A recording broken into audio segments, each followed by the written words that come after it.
नमस्कार, मी विलास मोहल्ले आणि आपण पाहत आहात GTV न्यूज मराठी. घाटंजी येथून एक दुःखद बातमी समोर येत आहे. 14 वर्षीय शालेय विद्यार्थिनीचा मृतदेह राहत्या घरात आढळून आल्याची धक्कादायक घटना समोर आली आहे. यवतमाळ जिल्ह्यातील घाटंजी येथील जेसीस कॉलनी परिसरात 2 एप्रिलला हनुमान जयंतीच्या दिवशी ही घटना घडली. 2 एप्रिल गुरुवारला सर्वत्र हनुमान जयंती उत्सव सोहळा साजरा होत असताना यवतमाळ जिल्ह्यातील घाटंजीमध्ये एक दुःखद घटना घडली.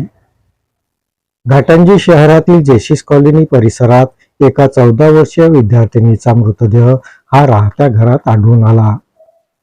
या घटनेमुळे घाटंजी शहरात एकच खळबळ उडाली. जेसीस कॉलनी परिसरात राहणारे मनोज सायरे यांची 14 वर्षीय मुलगी राहत्या घरात अस्वस्थ अवस्थेत आढळून आली. तिला तातडीने घाटंजी येथील ग्रामीण रुग्णालयात हलविण्यात आलं. मात्र तपासाअंती डॉक्टरांनी तिला मृत घोषित केलं. अनुष्का मनोज सायरे असं मृतकाचं नाव आहे. घटनेची माहिती मिळताच घाटंजी पोलीस घटनास्थळावर पोहोचले.